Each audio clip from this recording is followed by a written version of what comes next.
ਦਰਸ਼ਕੋ break ਤੋਂ ਬਾਅਦ ਤੁਹਾਡਾ ਸਵਾਗਤ ਹੈ ਜੀ ਡਾਕਟਰ ਸਾਹਿਬ। ਐਂਡ ਵਾਲੇ ਸੈਕਸ਼ਨ ਵਿੱਚ ਹਮੇਸ਼ਾ ਹੀ ਆਪਾਂ ਆਪਣੇ ਦਰਸ਼ਕਾਂ ਦੀ ਈਮੇਲਸ ਜਾਂ ਮੈਸੇਜ ਲੈਂਦੇ ਹਾਂ ਜੀ ਡਾਕਟਰ ਸਾਹਿਬ। ਮੈਂ हाँ अज क्योंकि फेसबुक ते जान च प्रॉब्लम रही है जी, मैं फिर पढ़ती हाँ जी। ईमेल साढ़े कोल आई है ईमेल अमनदीप सिंह जी दी। लिखते हैं डॉक्टर साहब जी, मैं सारी कौम नूं चेतनी नाम सोशल मीडिया की वरतों करने की अपील करता हाँ। कुछ दिन पहला मैं एक पोस्ट जो खालिस्तान पखी सी नूं लाइक किया ते कुछ मिनटां बाद खालिस्तान आर्मी का हिस्सा बनने का सद्दा आ गया जो मैं नकार दिता। ये एक चाल है निशानदेही दी जी डॉक्टर साहब।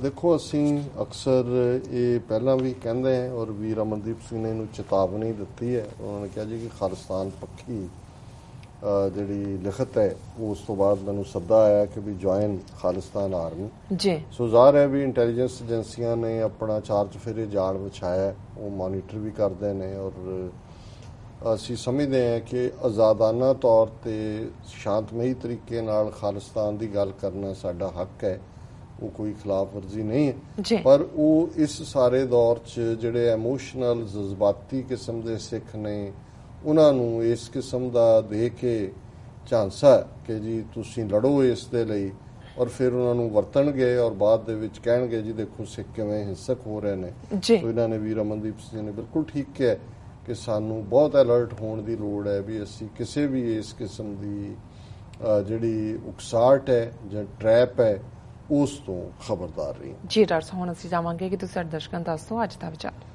अज दे विचार लई असीं पहले पातशाह दा आसा राग दे विच शब्द आसा महला पहला चुणिया जी। निम निम पाए लगों गुर अपने आत्म राम निहारिया, करत विचार हृदय हर रविया, हृदय देख विचारिया, बोलो राम करे निस्तारा, गुर प्रसाद रतन हर लाभ है, मिटै अज्ञान होए उजियारा रहाओ। सो ज़ाहिर है कि जिवें रहाओ की पंक्ति बहुत वार उस सारे शब्द का जिथे केंद्री नुकता हुंदा है उत्थे इसका ईवन रागियां नूं भी एक रबाबियां लई हदायत ही सी कि जदों उन्होंने इस राग दे विच आसा च गायन करना है इस नूं मूल स्थाई दे तौर पर बनाया जाए, बार बार रिपीट होए, क्योंकि इस थॉट के दिवाड़े शब्द का थॉट है।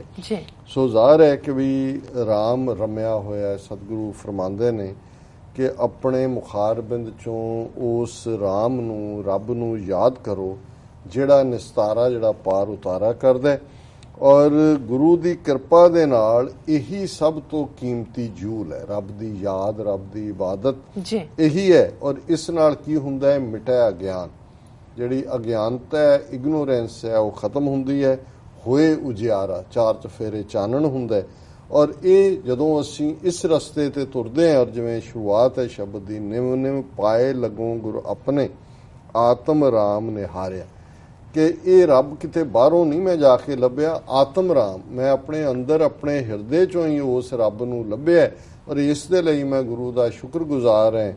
मैं झुक झुक के उसके पैरी लगदा है जिन्हां ने मैनू ये सोझी दिती, करत विचार हृदय हर रविया, हृदय देख विचारिया कि मैं गुरु की सिक्ख्या ते अमल करदे हैं हृदय दे विच अपने दिल दे विच जदों झाक के देखिया ते उत्थे ही मैं रब नूं पाया, रब नाल मेल दे आनंद नूं माणिया रविया।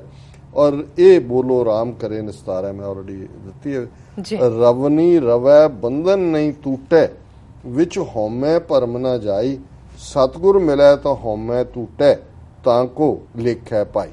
रवनी हुंदा ज़बानी कलामी कि बहुत बार असीं रब नाल मिलण दीयां गल्लां ज़बानी कलामी करदे हैं। प्रीतम के देश कैसे बातन स्यों जाइए, प्यारे दे देश गल्लां नाल नहीं जाया जांदा, उस दे लई तुहानूं अंदरों उस मुहब्बत नूं दिलों मुहब्बत जिन सही सच्चा जिन मन होर मुख होर से कांडे कच्चा रत्ते इश्क खुदाए रंग दीदार के विसरिया जिन नाम से पोए पार थिए आप लिए लड़ लाए दर दरवेश से तेना धन जनेंदी माओ आए सफल से। बाबा फरीद कि दिलों मुहब्बत जिन सही सच्चा मन च होर है मूँह ते होर है।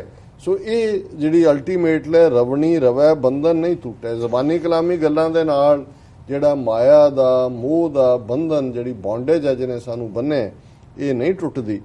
ਵਿੱਚ ਹਉਮੈ ਭਰਮ ਨਾ ਜਾਏ। ਤੇ ਜਦੋਂ ਅਸੀਂ ਜੀ ਹੀ ਇੱਕ ਅਹਮ ਦੀ ਔਰ ਇੱਕ ਹੁਮ ਦੀ ਜ਼ਿੰਦਗੀ ਰਹੇ ਤੇ ਫਿਰ ਮਨ ਚੋਂ ਭਰਮ, ਸ਼ੰਕਾ, ਡਾਊਟ, ਡਾਈਕੋਟਮੀ ਇਹ ਨਿਕਲ ਨਹੀਂ ਸਕਦੀ। ਅਸੀਂ ਉਸ ਕਨਫਿਊਜ਼ਨ ਦੇ ਵਿੱਚ ਹੀ ਜ਼ਿੰਦਗੀ ਗੁਜ਼ਾਰਦੇ। ਸਤਿਗੁਰ ਮਿਲੈ ਤਾਂ ਹਉਮੈ ਟੁੱਟੈ ਤਾਂ ਕੋ ਲੇਖੈ ਪਾਈ। ਕਿ ਜਦੋਂ ਅਸੀਂ ਗੁਰੂ ਦੇ ਮਿਲਾਪ ਦੇ ਨਾਲ ਆਪਾਂ ਗੁਰੂ ਨੂੰ ਦਿੰਦੇ ਹਾਂ ਤੇ ਗੁਰੂ ਦੀ ਬਖਸ਼ਿਸ਼ ਦੇ ਨਾਲ ਇਹ ਹਉਮੈ ਦੇ ਬੰਧਨ ਟੁੱਟਦੇ ਨੇ ਤਾਂ ਕੋ ਲੇਖੈ ਪਾਈ। ਫਿਰ ਹੀ ਅਸੀਂ ਰੱਬ ਦੀ ਹਜ਼ੂਰੀ ਵਿੱਚ ਪ੍ਰਵਾਨ ਹੁੰਦੇ ਹਾਂ। ਲੇਖੈ ਪਾਈ ਦਾ ਮਤਲਬ ਹੈ ਕਿ ਫਿਰ ਅਸੀਂ ਉਸ ਦੇ ਸਾਹਮਣੇ ਪ੍ਰਵਾਨ ਚੜ੍ਹਦੇ ਹਾਂ। ਹਰ ਹਰ ਨਾਮ ਭਗਤ ਪ੍ਰਿਯ ਪ੍ਰੀਤਮ, ਸੁਖ ਸਾਗਰ ਉਰਤਾਰੇ, ਭਗਤ ਵਛਲ ਜਗ ਜੀਵਨ ਦਾਤਾ, ਮਤ ਗੁਰਮਤ ਹਰ ਨਿਸਤਾਰੇ। ਤੇ ਜਦੋਂ ਅਸੀਂ ਵਾਹਿਗੁਰੂ ਦਾ ਨਾਮ ਉਸ ਦੇ ਵਿੱਚ ਜੁੜ ਜਾਂਦੇ ਹਾਂ, ਭਗਤ ਪ੍ਰਿਯ ਪ੍ਰੀਤਮ, ਫਿਰ ਉਸ ਪਿਆਰੇ ਪ੍ਰੀਤਮ ਦੀ ਬੰਦਗੀ ਭਗਤੀ ਯਾਦ ਬਹੁਤ ਪਿਆਰੀ ਲੱਗਦੀ ਹੈ।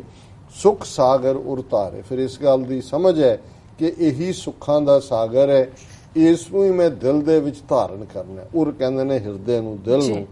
ਭਗਤ ਵਛਲ ਜਗ ਜੀਵਨ ਦਾਤਾ, ਕਿ ਇਹ ਨਿਰੰਕਾਰ ਸਤਿਗੁਰੂ ਜਿਹੜੇ ਨੇ ਭਗਤ ਵਛਲ ਨੇ, ਪਿਆਰਿਆਂ ਦੇ ਹਮੇਸ਼ਾ ਸਾਥ ਬੌੜੀ ਕਰਨ ਵਾਲੇ, ਸਾਰੀ ਦੁਨੀਆ ਨੂੰ ਜ਼ਿੰਦਗੀ ਦੇਣ ਵਾਲੇ, ਦਾਤਾਂ ਦੇਣ ਵਾਲੇ। ਮਤ ਗੁਰਮਤ ਹਰ ਨਿਸਤਾਰੇ, ਕਿ ਜੇ ਅਸੀਂ ਗੁਰੂ ਦੀ ਮੱਤ ਲੈ ਕੇ ਆਪਣੇ ਜੀਵਨ ਨੂੰ ਬਸਰ ਕਰਾਂਗੇ ਤੇ ਫਿਰ ਪਾਰ ਉਤਾਰਾ ਹੋਏਗਾ। ਅਖੀਰ ਗੁਰੂ ਸਾਹਿਬ ਫਰਮਾਉਂਦੇ ਨੇ, ਮਨ ਸਿਉ ਜੂਝ ਮਰੈ ਪ੍ਰਭ ਪਾਏ, ਮਨਸਾ ਮਨਹਿ ਸਮਾਏ, ਨਾਨਕ ਕਿਰਪਾ ਕਰੇ ਜਗ ਜੀਵਨ, ਸਹਿਜ ਪਾਏ ਲਿਵ ਲਾਏ। ਹੁਣ ਅਸੀਂ ਬਹੁਤ ਵਾਰ ਬਾਹਰ ਜੂਝਣ ਦੀ ਗੱਲ ਕਰਦੇ ਹਾਂ, ਇਹਦੇ ਚ ਜੂਝਣਾ ਸ਼ਬਦ ਗੁਰੂ ਨਾਨਕ ਸਾਹਿਬ ਨੇ ਇਸਤੇਮਾਲ ਕੀਤਾ ਹੈ। ਮਨ ਸਿਉ ਜੂਝ ਮਰੈ, ਕਿ ਮਨ ਨਾਲ ਲੜਦਿਆਂ ਮਰ ਜਾਓ। ਹੁਣ ਮਨ ਨਾਲ ਲੜਦਿਆਂ ਕੀ ਹੈ? ਮਨ ਕੀ ਹੈ? ਅਹਮ, ਹਉਮੈ। ਜਦੋਂ ਅੰਦਰਲੀ ਹਉਮੈ ਮਰ ਗਈ, ਮਨ ਨਾਲ ਤੁਸੀਂ ਜੂਝੇ ਤੇ ਮਨ ਨੂੰ ਦੀ ਹਉਮੈ ਨੂੰ ਤੁਸੀਂ ਜਿਹੜਾ ਉਹ ਮਾਰ ਲਿਆ, ਮਨ ਸਿਉ ਜੂਝ ਮਰੈ, ਫਿਰ ਕੀ ਹੋਇਆ? ਪ੍ਰਭ ਪਾਏ, ਫਿਰ ਤਾਂ ਰੱਬ ਬੈਠਾ। ਕਿਉਂਕਿ ਇੱਕ ਥਾਂ ਤੇ ਇੱਕ ਚੀਜ਼ ਹੀ ਰਹਿ ਸਕਦੀ ਹੈ। ਜੇ ਹਉਮੈ ਤੇ ਰੱਬ ਨਹੀਂ ਹੈ, ਜੇ ਰੱਬ ਆ ਗਿਆ ਤੇ ਫਿਰ ਹਉਮੈ ਜਿਹੜੀ ਹੈ ਉਹ ਨਿਕਲ ਜਾਂਦੀ। ਪਰ ਦੀ ਤਾਂ ਇਹ ਬਖਸ਼ਿਸ਼ ਹੀ ਹੈ ਨਿਰੰਕਾਰ ਦੀ। ਮਨਸਾ ਮਨੇ ਸਮਾਏ, ਇਹੀ ਡਿਜ਼ਾਇਰ ਫਿਰ ਮਨ ਦੇ ਵਿੱਚ ਹੋਏ ਕਿ ਮੈਂ ਰੱਬ ਦੇ ਨਾਲ ਮਿਲਣਾ, ਮੈਂ ਰੱਬ ਦੀ ਜਿਹੜੀ ਹੈ ਖਾਕ ਹੋਣਾ ਹੈ, ਉਹਦੀ ਇਬਾਦਤ ਜੁੜਨਾ। ਨਾਨਕ ਕਿਰਪਾ ਕਰੇ ਜਗ ਜੀਵਨ। ਜਦੋਂ ਇਹ ਡਿਜ਼ਾਇਰ ਹਮੇਸ਼ਾ ਰੱਬ ਨੂੰ ਪਾਣ ਦੀ ਹੋਏਗੀ, ਫਿਰ ਗੁਰੂ ਨਾਨਕ ਸਾਹਿਬ ਫਰਮਾਉਂਦੇ ਨੇ ਕਿ ਕੁੱਲ ਦੁਨੀਆ ਨੂੰ ਜ਼ਿੰਦਗੀ ਦੇਣ ਵਾਲਾ ਰੱਬ ਜਗ ਜੀਵਨ, ਸਹਿਜ ਪਾਏ ਲਿਵ ਲਾਏ। ਉਹ ਸਹਿਜ ਹੀ ਆ ਕੇ ਸਾਡੇ ਹਿਰਦੇ ਦੇ ਅੰਦਰ ਬੈਠ ਜਾਏਗਾ ਔਰ ਉਸ ਦੇ ਨਾਲ ਸਾਡੀ ਲਿਵ ਜਿਹੜੀ ਹੈ ਉਹ ਲੱਗ ਜਾਏਗੀ, ਅਸੀਂ ਉਸ ਦੇ ਨਾਲ ਜੁੜ ਜਾਵਾਂਗੇ। ਇਹ ਅੱਜ ਦਾ ਵਿਚਾਰ ਜੀ। ਡਾਕਟਰ ਸਾਹਿਬ ਤੁਹਾਡਾ ਬਹੁਤ ਬਹੁਤ ਸ਼ੁਕਰੀਆ, ਤੁਸੀਂ ਅੱਜ ਦੇ ਅਹਿਮ ਇਸ਼ੂ ਤੇ ਅੱਜ ਦਾ ਵਿਚਾਰ ਸਾਡੇ ਦਰਸ਼ਕਾਂ ਨਾਲ ਸਾਂਝਾ ਕੀਤਾ। ਇਸ ਨਾਲ ਆਪਣੇ ਵਿਊਅਰਸ ਕੋਲ ਲੈਂਦੇ ਆ ਇਜਾਜ਼ਤ। ਵਿਊਅਰਸ, ਸਾਡੇ ਪ੍ਰੋਗਰਾਮ ਦਾ ਸਮਾਂ ਇੱਥੇ ਸਮਾਪਤ ਹੁੰਦਾ। ਤੁਸੀਂ ਆਪਣੇ ਰਾਏ ਤੇ ਸੁਝਾਅ ਸਾਨੂੰ ਭੇਜਣਾ ਭੁੱਲਣਾ ਸਾਡੇ ਇਸ ਪਤੇ ਤੇ SOS@tv84.tv ਤੇ। ਅਸੀਂ ਆਪਣਾ ਪ੍ਰੋਗਰਾਮ ਲੈ ਕੇ ਫਿਰ ਦੁਬਾਰਾ ਤੁਹਾਡੇ ਸਾਹਮਣੇ ਹੋਵਾਂਗੇ। ਤਦ ਤੱਕ ਲਈ ਮੈਨੂੰ ਤੇ ਆਪਣੇ ਸੁਣਾ ਗਿਆ ਦਿਓ। ਦੇਖਦੇ ਰਹੋ TV84। ਬੁਲਾ ਦਿਓ ਫਤਿਹ। ਵਾਹਿਗੁਰੂ ਜੀ ਕਾ ਖਾਲਸਾ, ਵਾਹਿਗੁਰੂ ਜੀ ਕੀ ਫਤਿਹ।